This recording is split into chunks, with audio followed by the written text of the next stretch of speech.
네, 여러분 안녕하십니까? 재고 관리가 성공의 첫걸음이다를 주제로 지금부터 강의를 진행하게 될 최문기 강사입니다. 본 강의는 코로나 방역 수칙을 준수해서 좀 촬영을 진행을 하고 있습니다. 이제 본격적으로 시작을 해보도록 하겠습니다.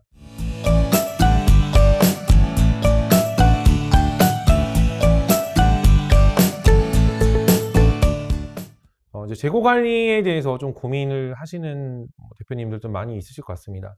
아무래도 이제 우리가 제품을 실제로 생산을 하시는 분도 또 있으실 거고, 또 최근 같은 경우는 워낙 온라인에서 물건을 판매하시는 분들 많다 보니까, 물론 이제 위탁 판매를 하시는 분도 계신데, 또 사입을 통해서 실제로 커머스 쪽을 하시는 분들이 많다 보니, 이제 그런 부분들 때문에 또 무리하게, 그러니까 처음에 좀 잘 팔렸는데 또 사입을 많이 했더니 또 경쟁자가 좀 많이 생겨서, 이런 부분들 때문에 이 남아있는 재고를 어떻게 해야 될지 좀 모르겠다라는 좀 얘기를 좀 되게 많이 하시더라고요. 그래서 저 같은 경우는 이제 컨설팅을 좀 많이 하다 보니까 그런 부분을 좀 많이 겪게 되는데, 저도 이제 전공이 이제 산업공학이다 보니까 항상 이제 학교 다닐 때 배웠던 많은 것 중에 하나가 최적화라는 얘기를 좀 많이 하게 되는데, 이제 최적화를 하는 게 생각보다 쉽지가 않습니다. 왜냐하면은 이게 우리가 하는 사업이 특히나 시장이 변화나 혹은 경쟁자가 많이 없다면 상관없겠지만, 지금 이제 디지털 시대이기 때문에 속도가 엄청나게 빠르게 변하거든요. 그래서 우리가 이런 최적화를 잡았다 하더라도 또 내일 되면 또 바뀔 수 있는 거, 모레 되면 바뀔 수 있는 거고, 이런 것들이 좀 상당히 좀 많이 달라지는 상황이 생겨나는 겁니다. 저 같은 경우는 실제로 이제 이런 것들을 이제 물건 팔 때 말고 이제 페이스북에서 유료 광고할 때 좀 되게 많이 느꼈는데, 그러니까 페이스북 같은 경우도 워낙 이제 유료 광고가 입찰 시스템이다 보니까, 예를 들면 어느 날은 효율이 잘 나왔다가 다음 날은 안 나왔다가, 그날그날의 광고비를 내가 원하는 타겟에 많이 겹쳐가지고 쓰게 되면은 광고비가 올라오고, 이런 것도 좀 되게 많이 봤었거든요. 그래서 이제 이런 것들을 좀 어떤 식으로 좀 해 나가야 될지, 그리고 또 재고가 좀 남게 되면 어떤 식으로 그런 것들을 좀 빨리 털어야 될지, 이제 그런 부분들을 제가 이제 오늘 좀 말씀을 좀 드려보도록 하겠습니다. 그래서 오늘 순서는 이제 완판과 재고의 차이, 정말 중요하죠. 그 한 끗 차이인데, 이거에 따라서 그 수익이 나오냐 적게 나오냐, 그죠? 두 번째는 효율적인 판매 전략 수립이라는 소비자 니즈를 좀 어떻게 파악하게 될지, 그리고 전략 수요를 예측을 하고, 마지막으로 판매 재고 관련된 시스템의 어떤 이런 벤치마킹 사례를 얘기하면서 끝내도록 하겠습니다. 자, 완판과 재고의 차이를 얘기할 때 제가 좀 많이 좀 보는 전단 중에 하나가, 여러분 이거 많이 보셨죠? 긁고 지나가다가 우리는 1차 완판했고, 그 옆에 창고 대개방 이런 거 좀 되게 많이 보셨잖아요. 그죠? 창고 대개방을 하면, 특히나도 이 패션 쪽이 다른 업종에 비해서 재고가 좀 엄청 많은 편 중에 하나입니다. 그래서 진짜 패션 회사도 보면은 거의 그 정도거든요. 특히 남성 기성복 같은 경우는 거의 이제 신제품 출시했을 때 신제품이 그 시기에 한 20% 정도는 팔려도, 이제 정장류 같은 경우는 대박 났다는 표현을 쓸 정도로 거의 7, 80% 이제 이월로 해가지고 제품 생각 많이 팔리거든요. 이제 그러다 보니까 이런 부분들 때문에 이제 고민이 많아지는 겁니다. 왜냐면 우리가 만약에 그 신제품을 만들어서 그 시기에 정확하게 팔면은 제값 받고 팔 수 있거든요. 근데 아무래도 이런 부분들을 이제 또 쌓이고 쌓이면은 그게 트렌드도 바뀌게 되고, 또 아무래도 이 재고 자체가 부담이 되다 보니까 현금 흐름이 안 되기 시작하면서 이런 것들을 좀 많이 좀 낮은 가격에 털기 시작하고, 결국에는 이제 이런 거죠. 어쩔 수 없이 싸게 팔아서 그래도 그나마 그 돈이라도 좀 받아서 어쨌든 최소한 손실을 좀 줄이자. 그러니까 이런 생각들 때문에 이제 이런 부분들을 좀 많이 겪게 되는데, 이제 그만큼 수요 측에 대한 것들을 좀 생각을 좀 잘 못하게 되면은 이런 좀 많이 어려움이 있습니다. 그러니까 물론 이제 코로나 같이 우리가 예상치 못했던 변수가 발생하면은 어쩔 수 없긴 하겠지만, 근데 또 코로나도 마찬가지입니다. 실제 제 주변에도 이제 외식업을 하시는 사장님들이 많이 계셨는데, 제가 예전에 얘기를 했었습니다. 고깃집을 하는 사장님이 계셨습니다. 그러니까 저랑 또 친분이 좀 있으셔가지고, 그래서 고깃집이 아무래도 코로나가 터지면 단체 손님을 받을 수가 없으니까, 제가 처음 말씀드렸거든요. 사장님, 코로나 때문에 단체 손님 받을 수 없으니까 사장님, 그 고깃집이 따뜻하게 구워 먹는 게 장점이긴 하지만 이거는요, 배달 상품 무조건 만드시지 않으면 가게 운영이 안 됩니다 얘기를 했거든요. 그리고 가게를 한 절반 정도를 쪼개가지고 재임대를 주던, 아니면 그런 것들을 좀 구조를 바꾸던, 그렇게 좀 말씀을 좀 드렸습니다. 물론 처음에 이제 손님들이 안 온 상황에서 이렇게 인테리어를 바꾸고 그 다음에 배달 구조를 만드는 게 좀 어려웠겠지만 처음에 또 이런 게 좀 힘들었거든요. 힘들다가 이런 게 좀 자리 잡으니까 이제 뭐 배달의 민족 어플 쪽에 사람들한테 리뷰가 좋게 좀 나오기 시작하고, 그러니까 배달 수요가 되게 많이 생기니까 오히려 이제 매장에서 손님들하고 뭐 트러블도 없고 그냥 배달만 해서 바로바로 보내면 되니까 그런 부분에서 오히려 관리하기도 되게 편하고, 코로나 터지기 전보다 오히려 매출이 2배 이상 올랐다고 또 얘기를 하시더라고요. 그러니까 이런 게 결국에는 그 완판과 이제 재고의 차이가 결국에 뭐냐, 우리가 시장을 예측할 수 있는 변수도 있고 예측 못하는 변수도 있긴 하거든요. 예, 만약 우리가 예측할 수 있는 변수가 있다면은 그런 것들 조금 이게 계절성이나 아니면은 이런 이벤트성 같은 것들을 좀 잘 생각해서 거기에 대한 수요 예측을 해야 되는 거고요. 그러니까 실제로 이제 저 같은 경우도 이제 이런 물건을 팔거나 이런 비즈니스를 할 때 사장님한테 좀 제일 많이 하는 것 중에 하나가, 내가 해당 상권을 잘 모르면 무조건 장사부터 하지 마시고 그 주변에 많이 가보라고 말씀 많이 드립니다. 그래서 제일 첫 번째로 가면 좋은 게 이제 부동산이거든요. 그냥 부동산 같은 경우는 그 주변에 아파트 단지가 어디가 있고 그다음 빌라가 어디가 있고 그다음에 아파트 단지에 보통 주로 예를 들면은 뭐 애기 엄마들이 많은 편인지 어떤 사람들이 많은 편인지 이런 거에 대한 정보를 되게 많이 알고 있거든요. 그러면은 그런 것들만 몇 개 돌아다녀도 그 상권에 대해서 좀 빠르게 파악이 됩니다. 빠르게 파악이 되고, 두 번째는요, 또 좋은 것 중에 하나가 이제 이런 겁니다. 그 전국에서 외식업 중에서 제일 많은 것 중에 하나가 중국집입니다. 그러니까 중국집인데 내가 해당 상권 갔는데 그러니까 중국집이 안 된다. 그럼 상권이 안 도는 거거든요. 그러니까 그럼 보면은 해당 내가 비즈니스 하려고 하는 상권 가가지고 중국집 몇 개만 돌아보더라도 아, 여기는 장사가 안 되는구나, 장사가 안 되는구나. 그러니까 이런 걸 보게 되면 거기 이제 결국에는 그 시장 수요가 안 나온다는 거거든요. 그러니까 그런 것들을 여러분들이 만약에 오프라인 비즈니스 한다고 하면은 그러니까 이런 것들을 가지고서 조금 파악을 해보고서 가셔야 되는데, 그런 걸 안 하고서 그냥 먼저 이런 거죠. 내 지인이 이거 했는데 되게 잘 된다더라. 그래서 이제 이런 거죠. 옷가게를 낸 거예요. 됐는데 안 되는 거죠. 왜? 이게 똑같은 제품이라 하더라도요, 이게 상권이 다르면은 전혀 안 될 수 있거든요. 그래서 실제 보면은 재밌는 것 중에 하나가, 예를 들면은 뭐 본점은 되게 잘 되지만 이런 지점 같은 걸 했었을 때 안 되는 경우가 좀 되게 많이 생깁니다. 그 지역의 특성일 수도 있는 거고 아니면은 맛 같은 것도 좀 변해서 그럴 수도 있는 거고요. 그래서 이런 완판과 재고의 가장 큰 차이는 결국엔 이 시장을 어떻게 분석하는지에 따라서 차이점이 발생한다고 보시면 됩니다. 그래서 실제 이런 것들을 하기 위해서 여러 가지 좀 전략을 좀 많이 쓰는데, 이제 이게 뭐냐, 플러스 전략이란 건요, 이 미끼 상품이란 게 좀 필요합니다. 미끼 상품을 통해서 번들링을 시키는 게 좀 되게 중요한데, 우리가 이제 뭐 음식점이나 물건 사게 되면은 사람들이 예를 들면 막 이렇게 다 있으면은 다 인기 상품만 골라가게 되거든요. 그러면은 인기가 없는 제품들은 당연히 재고가 되겠죠. 그죠? 그럼 이제 이렇게 할 수 있는 거죠. 만약에 뭐 이 A란 제품이 인기 있다 하면 A란 제품 살 때는 예를 들면 뭐 2,000원인데 나머지 거 엮어서 하게 되면은 예를 들면 이런 거죠.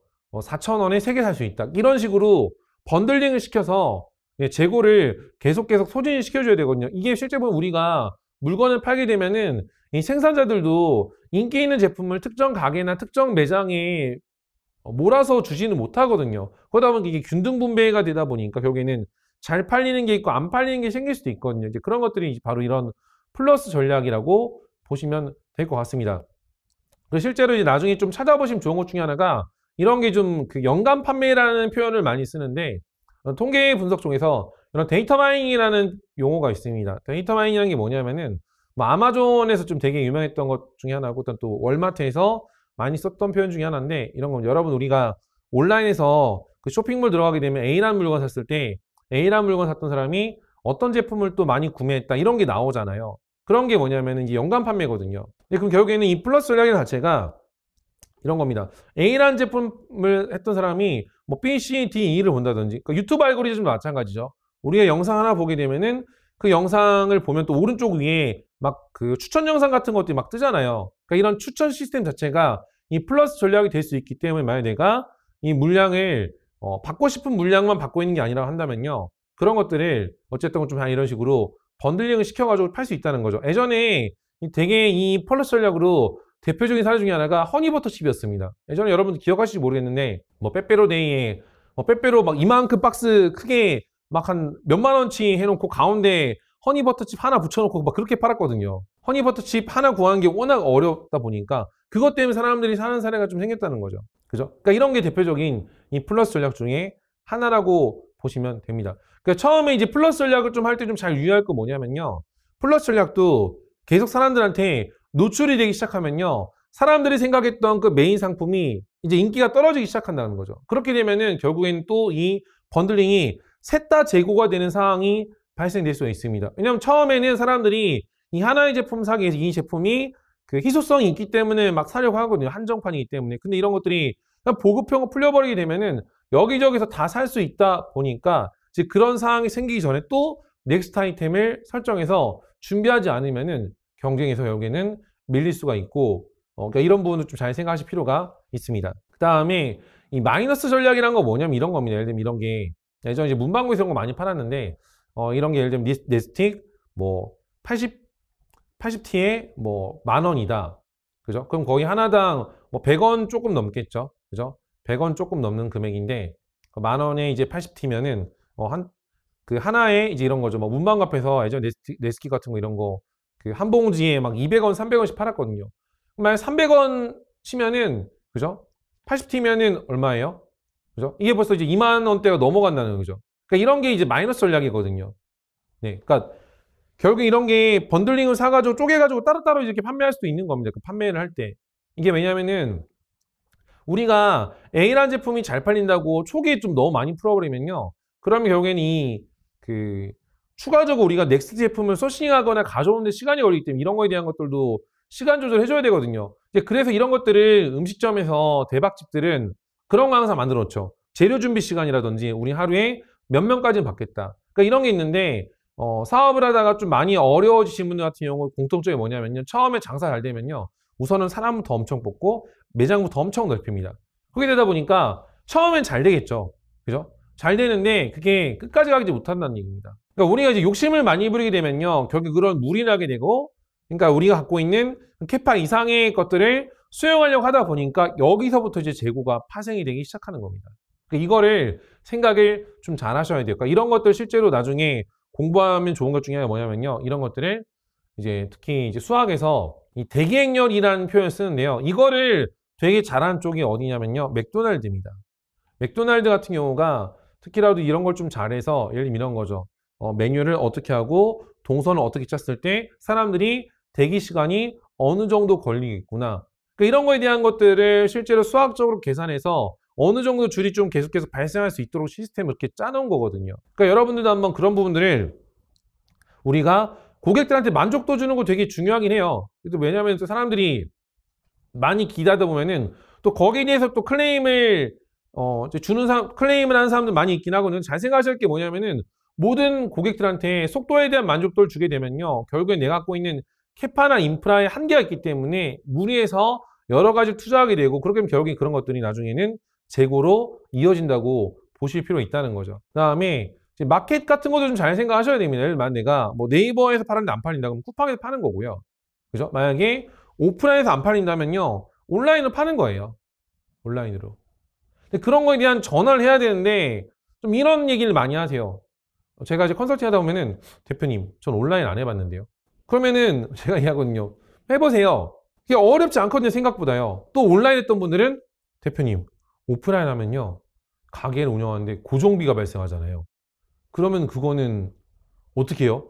그러니까 그렇게 하게 되면은 비즈니스를 확장하기가 아직 끝이 없다는 거죠. 그러니까 이런 게 사람마다 온라인을 잘하는 사람이 있고 오프라인을 잘하는 사람이 있고 결국에는 이제 근데 온라인과 오프라인 연계돼야지 결국엔 비즈니스가 확장이 되는 건데 큰 기업들 보면은 보세요. 그 명동에 화장품 가게 되게 많잖아요. 막 이니스프리 이런 데 보면 거기 매장 한 달 월세 거의 억이 넘어가거든요. 근데 거기가 아무리 고객이 많이 온다 하더라도 한 달에 억 이상 팔기 힘들단 말이에요. 고정 비용이 억이면 매출은 훨씬 많이 나와야겠죠. 거기가 이제 그런 거죠. 그러니까 브랜딩 용도로 거기서 이제 매장을 만들어 놓는 거거든요. 그러니까 이제 내가 전략을 어떤 식으로 운영해야 될지는 이걸 잘해야 되는데 또 우리가 장사가 안 되면은 뭐 다른 거에 대한 돌파구를 찾기보다 그냥 조금만 더 기다리면 좀 되지 않을까. 그 조금만이 좀 되게 위험해질 수 있습니다. 이제 그래가지고 실제로 저도 되게 장사가 잘 되고 맛집이었다가 코로나 때문에 문 닫게 된 가게들 좀 되게 많이 봤거든요. 그런 부분들 좀 되게 안타깝더라고요. 그리고 좀 판매에 대한 인프라를 좀 되게 넓히는 게 좀 중요합니다. 그래서 내가 뭐 제품을 공급하고 그다음 소비자라든지 어떤 이런 것들에 대한 사이클을 좀 다 해서 이런 좀 생산적인 좀 사이클 좀 만들어 놓은 게 좀 되게 중요하고요. 그리고 이 스토리를 좀 만드는 게 좀 되게 중요하거든요. 우리가 이제 할 때 제가 제일 하면 안 되는 것 중에 하나가 가격으로 승부 보려고 하시면 안 돼요. 왜냐하면은 가격으로 승부를 보게 되면 이런 분들 계시더라고요. 좀 가격을 낮춰서 좀 수익성을 좀 적게 가져가도 내가 좀 적게 먹더라도 좀 많이 파는 게 목적입니다. 이제 그렇게 되면 문제가 뭐냐면 가격이요. 한번 내리면은 올리기 진짜 힘들거든요. 그래서 골목식당에 보면 이제 백종원 씨 얘기하잖아요. 사장님 가격 함부로 내리면 안 된다고. 그거 올리기 진짜 힘들다고요. 그리고 여러분 잘 생각하셔야 될 게 마진이 너무 적은 상태에서 작은 기업들은요. 일이 많아지게 되면요. 이게 인건비가 많이 발생하기 때문에 결국에는 이런 거죠. 수익은 적은데 매출만 커지면 세금만 엄청 나오거든요. 이걸 생각을 하셔야 돼요. 처음에 유통 비즈니스 하다가 그것 때문에 이제 되게 스트레스 받으시는 분들 되게 많아요. 막 매출이 100억 나오는데 그런 분들이 맨날 하는 게 은행 가서 돈 빌리는 것밖에 안 하는 거죠. 이게 현금이 안 도니까. 그래서 중요한 거는 내가 이제 판매하고 있는 제품이나 우리 거의 어떤 브랜드 아이덴티티를 먼저 어떻게 만들지 좀 생각 잘 하셔야겠죠. 실제로 이제 코카콜라 같은 경우도 대표적으로 만든 브랜드 중에 하나가 산타클로스가 코카콜라에서 만든 브랜드고, 그다음에 노트북이라는 단어도 HP가 만든 컴퓨터에서 출발된 거거든요. 그러니까 그런 식으로 어쨌든 우리가 이 회사 거는 뭐다 라는 브랜드 이미지가 좀 심어질 수 있게끔 한 게 되게 필요한데, 물론 그런 것들이 내가 사회적 인지도가 있다 그러면 괜찮겠지만, 여러분도 보면 제가 되게 안타까운 게 뭐냐면은 그런 것들을 빠르게 하기 위해서 그냥 인플루언서들을 섭외해가지고 광고하시는 분들 좀 되게 많은데, 그게 좀 생각도 해보셔야 돼요. 아무리 상대적으로 이 공중파에 나오는 사람들보다 인플루언서 같은 경우 일반 개인이기 때문에 이 생각을 좀 해보셔야 되거든요. 개인이다 보니까 아무래도 그런 리스크가 많다는 거죠. 뭐 사건 사고에 연루될 수도 있는 상황도 있고, 그렇게 되면은 그 리스크 하나 때문에 내 브랜드 가치가 확 꺾일 수도 있기 때문에 이거에 대한 것도 생각 좀 잘 하셔야 돼요. 그래서 보통 보면은 매출이 막 잘 나오다가 그런 것 때문에 무너지시는 분들 좀 되게 많이 봤거든요. 그래서 어쨌든 이 스토리 메이킹 할 때도 너무 급하게 생각한 것보다 좀 차분차분하게 우리 회사의 브랜드 가치를 만들어 놓으면요, 그런 게 잡혔을 때 충분히 매출은 나올 수 있는 거고 성과는 계속 커갈 수가 있는 겁니다. 그래서 이런 것도 대표적인 중에 하나입니다. 예를 들면은 뭐 환불 100% 보장 이런 거 많이 하죠. 그죠? 예를 들면은 뭐 효과를 못 보면은 100% 돌려드립니다. 근데 이제 이런 걸 할 때 유의사항이 뭐냐면요, 사람들이 그냥 아무나 다 쉽게 환불할 수 있는 사항을 만들어주면 안 되는 거죠. 이게 만약에 제품이 마음에 안 들었을 때는 뭐 제품이 만약에 불량이 있건 결함이 있었을 때 모르겠지만, 이런 거에 대한 그냥 무조건 뭐 조건 없이 계속해서 100% 보장해 준다 하면요, 이거 나중에 그 매몰 비용이 발생해서 실제로 이거는 큰 피해를 얻을 수가 있거든요. 그러니까 예전에 이런 게 대표적으로 그런 거였습니다. 제가 아는 분 중에 한 분이 DSLR 카메라 임대 사업을 했던 거예요. 임대 사업을 했는데 문제가 뭐냐, 되게 잘 됐어요. 근데 왜 엎어졌냐, 임대하니까 이게 파손이 너무 많이 나오는 거예요. 파손이.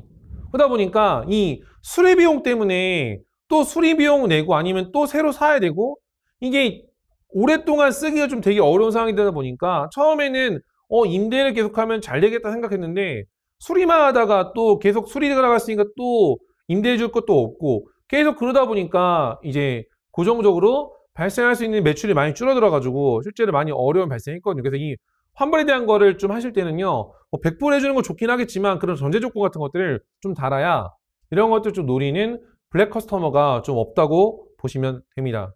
그래서 그리고 이제 이런 게 좀 되게 중요합니다. 그러니까 자연적인 추천이 발생할 수 있도록 하는 게 좀 되게 필요하거든요.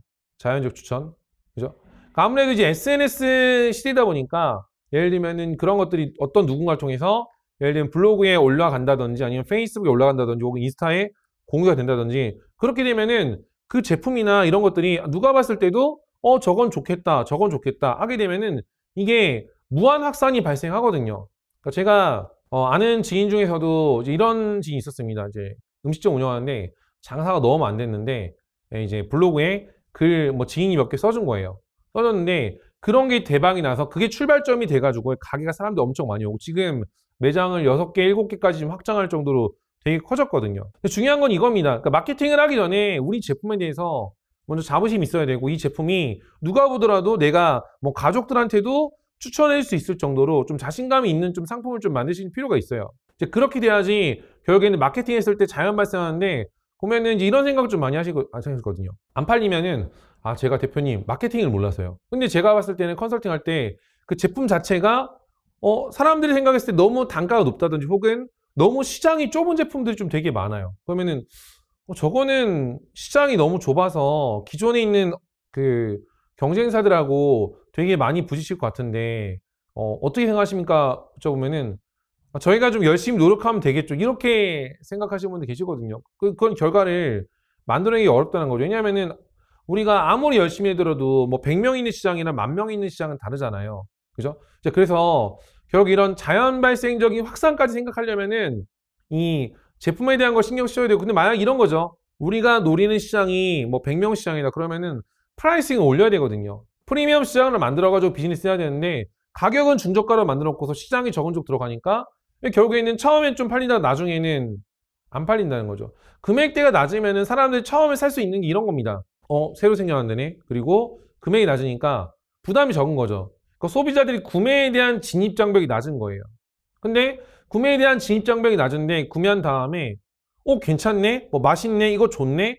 이러면은 자연 발생적으로 지인들한테 막 추천하는데 그거부터 안 되면 다 100% 우리가 소비자를 몰기 위해서는요, 광고비를 쓰셔야 됩니다. 광고비를 쓴다는 것 자체가 아무리 광고를 잘한다 하더라도요, 저 같은 경우 예전에 물론 뭐 광고비 대비해서 뭐 몇십 배 수익을 만든 적도 있긴 하겠지만, 근데 그 광고도 결국에는 사람들이 내가 제품 판매하고 있는 홈페이지나 사이트를 넘어온다 하더라도 제품 자체가 메리트 없게 되면요, 만약에 1000명이라는 트래픽을 발생시켰는데 구매 전환이 발생이 안 된다는 거죠.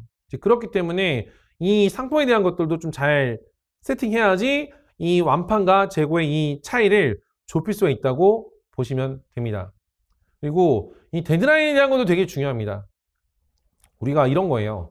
막 제품을 사면은 저도 이제 여러 가지 막 제품 문의해 보면 이런 거거든요. 뭐 이거 언제까지 이 가격에 살 수 있어요 하면은 그냥 편하신 대로 연락 주세요 이러면 절대 안 삽니다.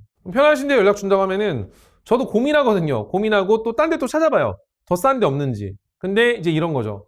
이 제품은요, 뭐 아니면 오늘까지만 이 가격입니다. 아니면 이런 거죠. 재고가 뭐 2개밖에 안 남아서 지금 신청 안 하시면은 바로 다음 차례 넘어갑니다. 이런 식으로 얘기를 하는 거죠. 그러니까 이런 걸 많이 쓰는 게 홈쇼핑입니다. 그러니까 실제 홈쇼핑 보면요, 맨날 마감임박 뜨는데 마감임박 아닌데도 마감임박 계속 깜빡깜빡 하거든요. 그런 것들이 사람들의 어떤 소비 심리를 불러일으키는 거고, 그런 관점에서 이 재고에 대한 고민을 많이 하시는 분들은요, 행동경제학에 대한 공부를 좀 많이 하면 좋습니다. 그러니까 왜냐하면 행동경제학 자체가 사람들의 어떤 행동을 움직이게끔 만들어내는 학문이기 때문에 그런 것들을 조금 많이 공부하시면은 컨버전 레이시라고 해서 전환율을 좀 많이 높일 수 있거든요. 지금 코로나 때문에 이제 유동인구가 많이 적다 보니까 예를 들면은 가게를 운영하시는 분들이 해야 될 전략 중에 하나가 뭐 이런 거고, 첫 번째는 유동인구가 많기 때문에 적기 때문에 이제 옵니다.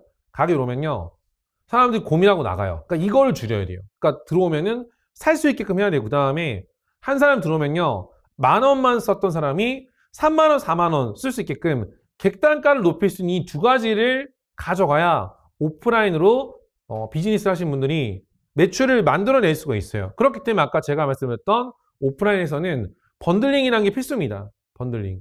예전처럼 그냥 단품 팔지 마시고요, 엮어가지고 내가 갖고 있는 제품, 상품 중에서 어떤 것들을 번들링하면 좀 잘 팔릴 수 있을 것인가, 그 생각을 잘 하실 필요가 있다는 거죠.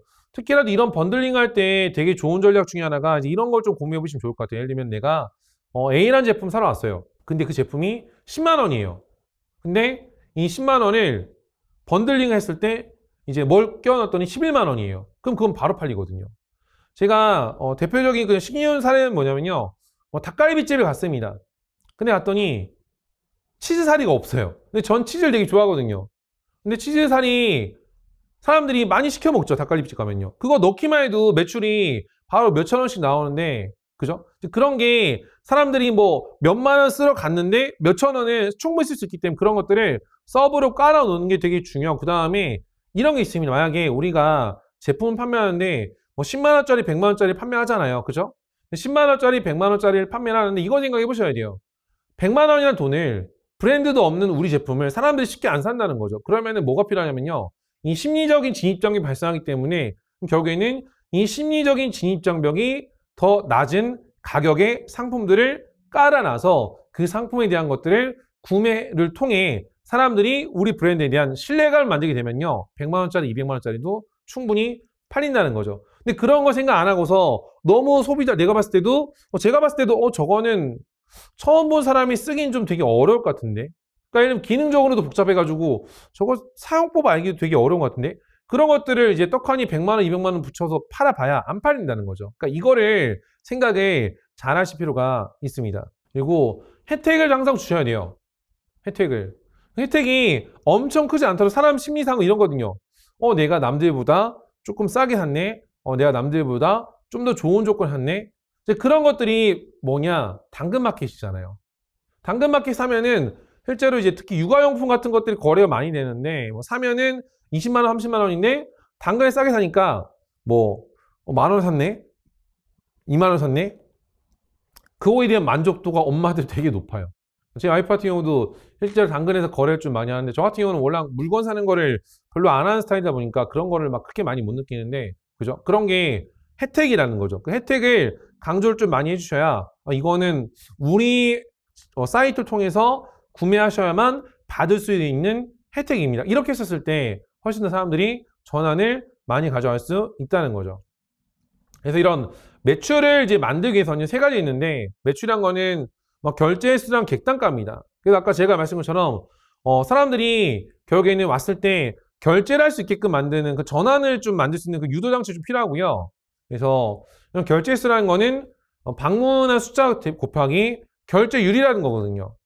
그러니까 이런 것들 좀 잘해서 매출은 결국에는 방문자 수 그리고 결제율 곱하기 객단가가 3박자가 이루어져야 매출이 늘어나는 거고 이게 재고가 아니라 완판을 할 수 있는 전제 조건으로 갈 수가 있다고 보시면 됩니다. 그러니까 생각보다 돈을 벌고 계시는 대표님들도 보면은 이게 시장 조사가 좀 부족한데도 돈을 벌고 계신 분들 되게 많아요. 근데 그런 게 나중에 지금 경기가 좋으면 괜찮겠지만 코로나처럼 이런 이슈가 터진다든지 아니면은 주변에 그러니까 우리 가게가 아니 우리 집이 독점을 하고 있다가 경쟁 업체들이 생겨나는 순간 바로 매출 반토막 납니다.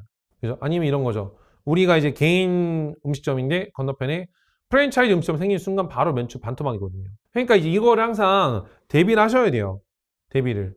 그래서 이제 위기의 시기라는 걸 항상 생각하고서 내가 넥스트를 항상 준비를 하셔야 지속적인 매출이 발생할 수가 있는 겁니다. 그래서 이런 매출에 대한 거를 제가 방문수랑 결제율, 객단가 생각 잘 하셔야 되고요. 그죠? 그래서 어떤 식으로 이런 걸 유입시키고 전환율 높이고 전환 가치를 줄지에 대해서 좀 생각을 잘 하셔야 됩니다. 예를 들면 이런 거죠. 홈페이지 방문객이 한 달에 2만 명인데 결제율이 1%면은 그럼 객단가 5만 원 사업자 매출 얼마냐?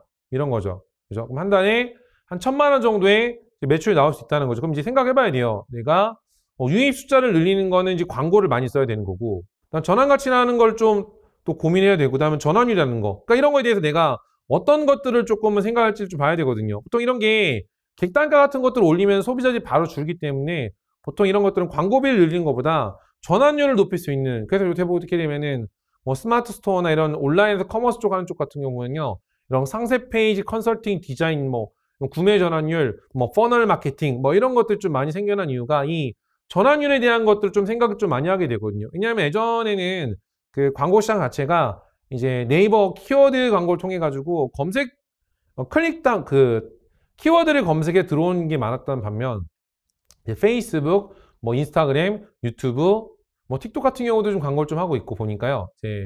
결국에 그런 광고 자체가 타겟팅 광고로 좀 바뀌었거든요. 그러면 이제 연령대나 성별이나 이런 것들을 좀 잘 맞춰서 광고를 하게 되면은 초기에 내가 브랜드 인지도 떨어진다 하더라도 내가 이제 타겟을 좀 잘 분석해 광고를 했을 때 효율이 엄청나게 좀 잘 나올 수가 있습니다. 실제로 저 같은 경우도 어떤 이제 대표님이 이제 어플리케이션 쪽을 좀 출시했는데 마케팅에 대한 걸 좀 도와달라고 하셔가지고 좀 도와드렸는데 실제로 한 달 만에 다운로드가 몇만 이상 나올 정도 속도가 엄청 빨랐거든요.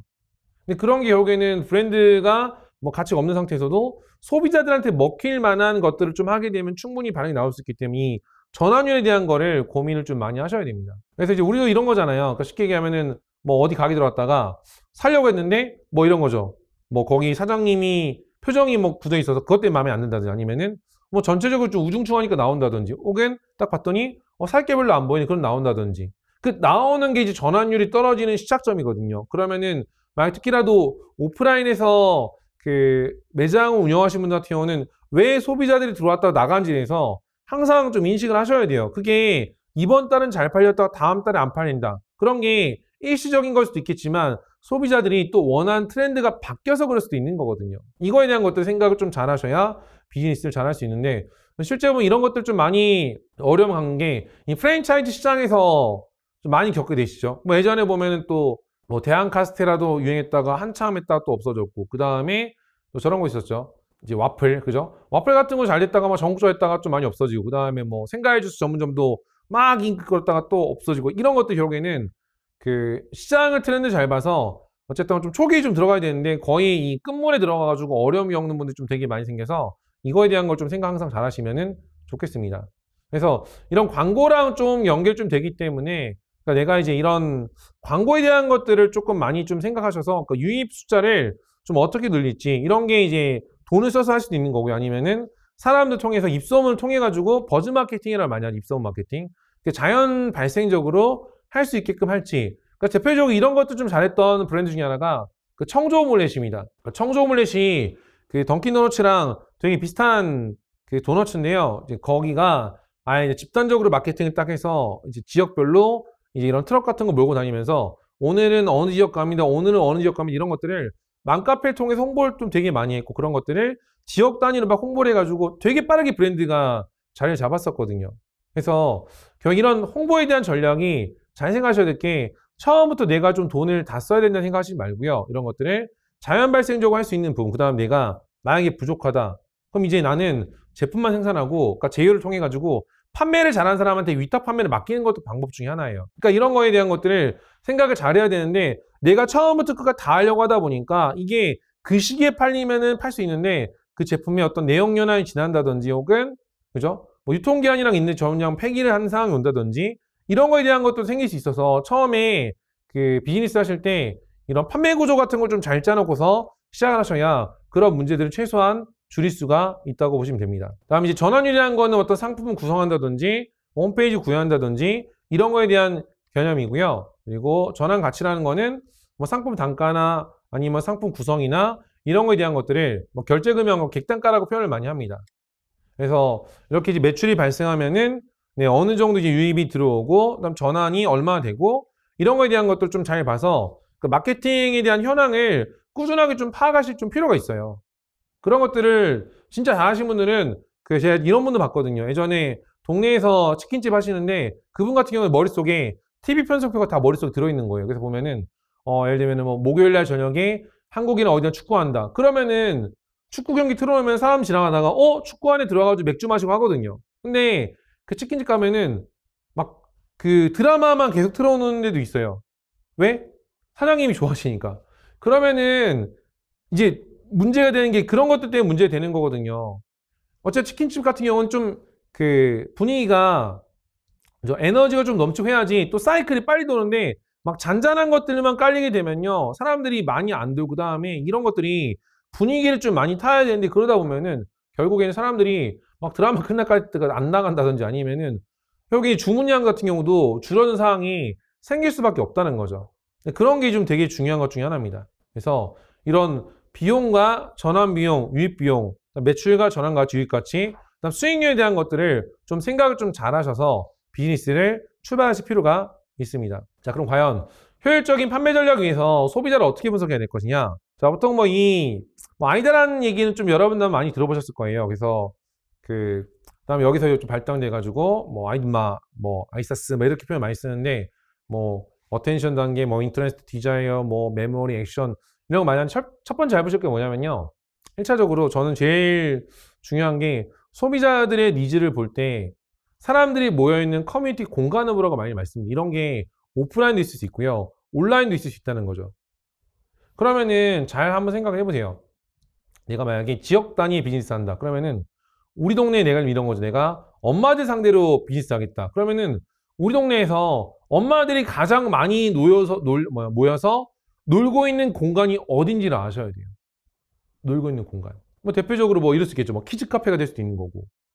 그죠? 아니면은 뭐 요가 센터가 될 수 있는 거. 그 스팟 공간이 어디가 되는지를 잘 파악하실 필요가 있다는 거죠. 그게 되게 중요한 거. 오프라인으로 볼 수 있는 거 아니면 네이버에서도 그 지역별로 내가 지역 비즈니스 한다 하면요. 해당 지역에 내가 엄마 상대 비즈니스 하려면요. 그 맘카페부터 그죠? 아니면은 뭐 입주민 카페 이런 것들 돌아다니면 사람들이 어떤 식으로 글을 쓰고 뭐에 대한 관심이 있는지를 꾸준하게 좀 관찰을 하셔야 됩니다. 그러니까 그런 것들이 관심도가 출발인데 그리고 또 이런 것도 있죠. 요새 보면 되게 좋은 게 지역 니즈 파악이 좋은 거는 당근마켓입니다. 그럼 당근마켓에 어떤 제품들이 계속 올라오고 그다음에 여기 거기 보면 요새도 보면 예전하고 좀 많이 달라진 게 글 써가지고 그냥 일상 소통하는 사람들도 많이 생겨나기 시작했잖아요. 그죠? 그러면 그런 것들 좀 잘 분석하면 아 우리 지역은 이런 특성을 갖고 있구나. 이런 걸 파악할 수 있어서 비즈니스 할 수 있는데 이 출발 자체가 이 사람들이 뭐에 관심 있고 뭐를 좀 잘하는지 뭐를 좋아하는지를 좀 안 되다 보니까 그냥 무조건 제품을 뭐 만들면은 그냥 팔지 않겠냐. 그러니까 그런 분들이 좀 가장 실수하는 게 전국에서 뭐 이거 쓸 사람 없겠어 이렇게가 출발하다 보니까 처음엔 잘 됐다가 점점 힘들어진 상황이 온다는 거죠. 그래서 이제 중요한 건 이겁니다. 우리가 이제 사업자 입장에서 어떤 고객층을 대상으로 마케팅이나 세일즈를 해야 될지 생각을 잘 하셔야 돼요. 그래서 특히나 중요한 게 뭐 당장 구매할 고객층과 가망 고객이라 하죠. 그죠? 미래에 우리 고객이 될 수 있는 사람들을 같이 생각을 하셔야 돼요. 같이 생각. 그래서 사업을 진짜 잘하신 분들은 예를 들면 이런 거죠. 현재 구매한 고객한테 한 7, 80% 투자하고 가망 고객한테 20% 투자해가지고 점점 이것들을 또 이제 가망 고객에 대한 것들 점점 더 늘려가고 또 이제 가망 고객이 구매 고객이 될 수 있도록 또 이제 가망 고객에서 또 가망 고객을 만들어내고 그러니까 이런 식으로 비즈니스를 하시는 분들이 좀 되게 잘 하시거든요. 근데 이제 이럴 수 있어요. 그럼 만약에 내가 가망 고객을 해가지고 막 하는데 이미 시장이 포화가 돼요. 포화가 됩니다. 이제 그러면은 또 할 수 있는 전략 중에 하나가 뭐냐면요. 그럼 비즈니스 파일 줄여서 그 셋을 해분화 시켜가지고 예를 들면 이런 거죠. 뭐 강남역 맛집에서 아니면 강남 뭐 역삼 1동 맛집 이런 식으로 세분화 시켜줄 수 있는 거죠. 그러니까 우리가 이제 비즈니스 하다 보면은 이런 생각을 많이 해요. 역삼 1동만 1등 하게 되면 우리가 너무 먹고 살기 힘든 거 아닌가. 거기만 1등해도 한 달에 몇 천만 원씩 그냥 벌 수 있습니다. 그러니까 전국에 있는 걸 다 하려고 하면요. 이미 큰 업체들이 있기 때문에 그 마케팅 비용으로 경쟁하기 좀 되게 어려워서 이 가망 고객과 이 구매 고객 이 두 가지 생각을 좀 잘 하실 필요가 있습니다. 그래서 보통 가망 고객 대상 마케팅 할 때 뭐 검색을 한다든지 혹은 커뮤니티나 서비스 본다든지 혹은 오픈마켓 같은 거에 좀 들어가서 보면은 사이트에서 뭐 MD 추천이라든지 아니면은 그런 것들 보면 또 인테리어 같은 경우는 뭐 10x10이라든지 이런 것들 좀 봐가지고 어떤 것들이 좀 잘 팔리는지를 사전에 시장조사가 정말 잘 되셔야 돼요. 시장조사라는 게 뭐 이 정도까지입니다. 뭐 남성, 여성 여기까지가 아니고요. 또 20대, 30대 이 정도 아니고요. 뭐 20대 초반에 이런 거죠. 뭐 대학생이 있고 20대 초반에 직장인이 있고 20대 초반에 엄마가 될 수도 있는 거예요. 그러니까 이 정도까지 세분화해서 안 들어가면요. 문제가 뭐냐. 결국에는 이제 시장이 브로드하게 출발하게 되면요. 초기에 우리 브랜드를 알리는 마케팅 비용이 너무 많이 들어가다 보니까 초기에는 작은 버틸 수 있는데요. 결국에는 그런 것들이 악순환되는 게 이런 겁니다. 마케팅비를 많이 쓰면은 처음에 사람들이 좀 사기 시작하거든요. 근데 처음에는 신기해 샀다가 우리 제품 익숙해지기 시작하면은 계속 이제 마케팅으로 들어가고 효율이란 건 점점 떨어지고 그러면 재고가 남고 마케팅 비용이 더 많이 들어가서 이게 악순환이 돼가지고 사업을 닫아야 되는 그런 상황들이 생겨난다는 거죠. 이제 잠재 고객 마케팅은요, 항상 이런 게 필요합니다. 잠재 고객이 유입될 수 있는 루트를 항상 만들어 주셔야 돼요. 그런 것들이 뭐 지금 구매 고객을 통해서 만들 수 있는 거고요. 아니면은 잠재 고객이 들어올 수 있는 마케팅 할 수 있는 건데, 그런 거 보면 대표적으로 이런 뭐 검색 마케팅, 파워링크 광고도 할 수 있는 거고, 아니면은 뭐 배너도 할 수 있는 거고, 아니면은 이런 커뮤니티 운영을 통해서도 유입을 시킬 수가 있다는 거죠. 그리고 재구매 같은 경우는 좀 이런 게 필요합니다. 좀 아쉬운 게 사업을 잘 하신 분들은요, 한번 구매한 사람들을 절대로 안 놓쳐요. 그러니까 단골이 많아진다는 거죠. 그리고 구매했다는 거는 이럴 수도 있어요. 만족도가 높기 때문에 무조건 구매한 게 아니라 어쩔 수 없어서 구매한 상황도 생기는 거거든요. 근데 이제 보면은 잘못 생각하시는 분들이 이런 거죠. 딴 데가 갈 데가 없어서 우리 가게에 좀 많이 오는 건데 우리 가게 되게 맛있구나, 경쟁력 있구나, 이런 생각을 잘못해버리면 결국에는 어떤 일이 생길까요? 잘 될 때는 잘 되겠지만 지금 같은 상황, 코로나 터지면 바로 이제 가기가 어려워지는 거죠. 그래서 이 데이터베이스를 잘 모으셔야 돼요. 데이터베이스. 그래서 이 고객이 예를 들면, 그러니까 특히나도 이런 것들은 지역 단위 비즈니스라는 분들한테 되게 중요하고요. 그리고 이런 걸 좀 되게 잘하는 게 이제 마켓컬리입니다. 그러니까 마켓컬리 같은 경우에 보면, 그래서 네이버 배너 광고 해가지고 예를 들면 뭐 닭강정 구매하면 뭐 100원 이렇게 하잖아요. 그죠? 그런 것들이 그 네이버비는 1시간 뛰는데 거의 5천만 원 정도 넘어가거든요. 그럼 그것도 생각하고 그다음에 뭐 만 얼마짜리를 100원짜리 줄여야 되니까 물론 업체하고 협의하겠지만 실제로 마켓컬리 입장에서도 한 고객을 유입시키는데 뭐 7,000원, 8,000원 쓴단 말이에요. 그럼 계산해보면은. 그러면은 그 사람이 들어왔을 때 7, 8천만 원의 비용 이상의 구매를 할 수 있게끔 그럼 실제로 이제 마켓컬리 앱을 좀 봐가지고 걔네들이 데이터 분석하겠죠. 데이터 분석해가지고 마켓컬리가 어떤 제품을 구매한 사람들이 소비를 많이 하는 편이구나. 이런 것들 생각해가지고 실제로 이제 제품들을 마케팅을 하고 한다는 거죠. 그래서 여러분 우리가 이 데이터베이스에 대한 걸 분석을 좀 되게 잘해서 재구매가 발생할 수 있는 구조를 짜는 게 사업을 확장시키는데 되게 도움 많이 됩니다. 왜냐하면 이게 얼마 좋은 게 이 사람들을 처음에 끌어오기 위해서 마케팅 비용이 들었잖아요. 근데 또 새로운 사람들을 끌어들이기 위해서 마케팅 한다는 거는 그 순이익이 줄어들 수밖에 없는 구조가 생기는 겁니다. 그래서 여러분 대중 대상 마케팅은 노출형 광고라고 표현하는데 이런 것들은 이제 이런 거예요. 단순히 그냥 사람들한테 알리기 위해서 하는 광고라고 좀 볼 수 있는 거고요. 그다음에 이런 거죠. 특히 지지고객이란 거는 이제 충성고객이 될 수 있는 사람들한테 마케팅을 또 하는 건요. 그 사람은 이런 거예요. 광고 안 해도 어차피 올 사람들인데 이 사람들한테 또 마케팅 하는 거는 이 사람들한테 그러니까 좋은 집이라는 거 아는데 거기 가야겠네 라는 인식을 시켜줘서 또 자연적으로 바이럴이 일어날 수 있게끔 하는 이유로 우리 충성고객들한테도 마케팅을 계속적으로 해준다고 보시면 될 것 같습니다. 그래서 이런 것들에 대한 게 퍼널 전략 얘기를 하는데 고객들이 인지하고 흥미를 갖고 사고 싶은 욕망이 생긴다는 거죠. 그리고 이제 이걸 통해서 구매가 만들어지는 계기가 되는 거고요. 그러니까 이런 구조를 좀 잘 짜주실 필요가 있습니다. 그래서 고객의 특성이 보면요. 행동경제가 보게 되면은 현상 유지 편향이라는 게 있습니다. 그래서 보통 보면은 현재 상태 유지하려는 심리. 그러니까 익숙한 걸 좀 많이 하려고 하거든요. 그러니까 그러다 보니까 새로운 것들에 대한 부담감이 좀 있거든요. 우리가 보면 음식 갔을 때 새로운 메뉴 시키는 거에 대해서 좀 되게 거부감 좀 있을 수 있잖아요. 그러니까 그런 것들 때문에 체험을 할 수 있는 샘플 마케팅이 좀 되게 중요한 편이고요. 두 번째는 초도 효과입니다. 그죠? 그래서 첫인상이 되게 중요한 영향을 주고 그 다음에 또 반대로요. 최신 효과라는 것은 뭐냐면 제일 마지막에 어떤 느낌 받았는지 그러니까 이 두 가지를 좀 잘 만들어 주셔야 추천이 자연 발생적으로 계속적으로 일어난다고 보시면 되고요. 그리고 쏠림 현상이라는 게 있습니다. 보통 우리가 가만히 있으면 안 구매하는데 댓글이 막 2개, 3개, 4개, 5개 달리면은 그죠? 사람들이 구매하게 되잖아요. 그죠? 그러니까 보면은 그 휴일에 음식점 가보면은 잘 된 데는 바글바글한데 없는 데 사람이 하나도 없잖아요. 그러니까 그런 게 쏠림 효과이기 때문에 이런 것들을 좀 잘 활용하시면은 비즈니스를 하는데 되게 좋은 성과를 낼 수가 있습니다. 그리고 프레이밍 효과라는 건 뭐냐면 이런 거죠. 어떻게 설명하는지에 따라서. 그러니까 수술하면은 80%가 생존한다. 이거랑 수술하면요 20%가 사망합니다. 이거 느낌 되게 많이 다르잖아요.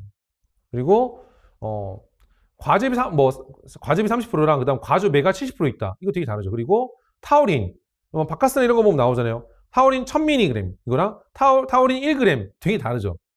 그러니까 이런 거에 대한 차이가 되게 필요하다는 거죠. 그러니까 이런 것들 때문에 요새 또 많이 하는 게 뭐 커피 한 잔 값으로 뭐 이런 거 하는 것들 그런 것들 좀 마케팅 할 때 좀 많이 광고하는 편입니다. 그리고 너츠 이론이라는 게 이런 거죠. 사람들이 행동을 하게끔 움직이게끔 하는 게 너츠 이론이라서 이런 행동 경제학 같은 거 좀 잘 활용하시면은 구매 전환율 좀 많이 높일 수가 있으실 겁니다.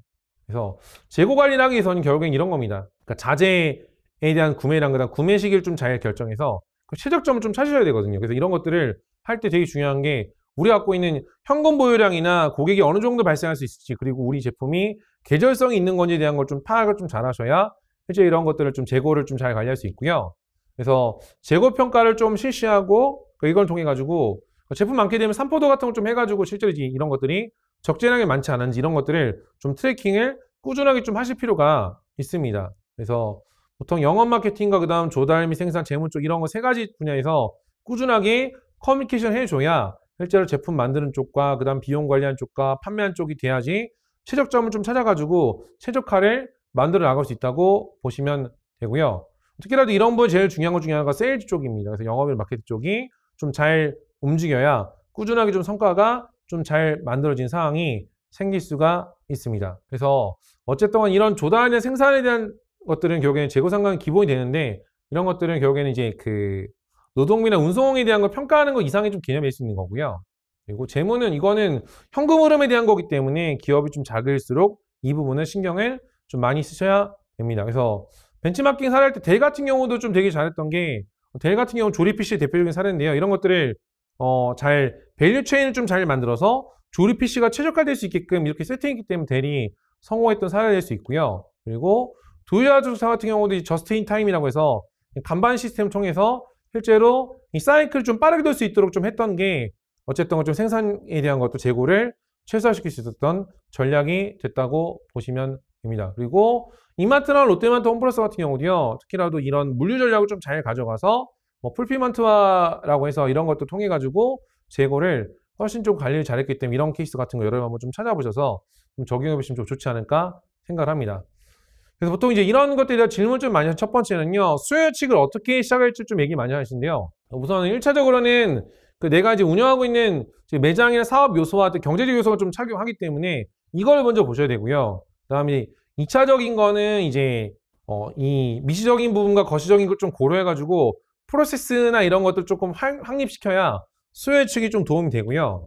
두 번째는요. 이미 재고가 많은데 어떻게 할 것인가 좀 생각해야 되는데 이런 것들 뭘 보셔야 되냐면요. 재고를 처분할 수도 있는 거고요. 이 재고를 이벤트를 통해 가지고 뭐 나눠준다든지 혹은 좀 싸게 공급을 해서 이 제품을 미끼 상품으로 또 신규 고객을 유입시키게 되면은 또 마케팅에서 또 큰 효과가 나기 때문에 이런 전략도 한번 생각해 보시는 것도 좋다고 보시면 될 것 같습니다. 그래서 제가 이제 우선 여기까지 좀 진행을 했고요. 그래서 이제 완판과 재고에 대해서 좀 차이점 좀 설명드렸고 여러분들 좀 많이 좀 도움되시면 좋을 것 같고요. 혹시 여기까지 내용 중에서 질문 있는 분 있으면 채팅창 주시면 제가 질문 보고서 답변을 좀 드리고 끝내도록 하겠습니다. 혹시 질문 있으실까요? 궁금한 부분? 그럼 이제 질문이 우선 없으시면요. 네, 이제 여기까지 진행을 하고 그러니까 제가 말씀했던 부분 좀 많이 도움돼서 운영하신 사업체에 어쨌든 좀 재고 없이 좀 완판할 수 있는 그런 사업체를 좀 운영하시면 좋겠습니다. 그럼 제가 준비한 강의는 여기서 마치겠습니다. 감사합니다.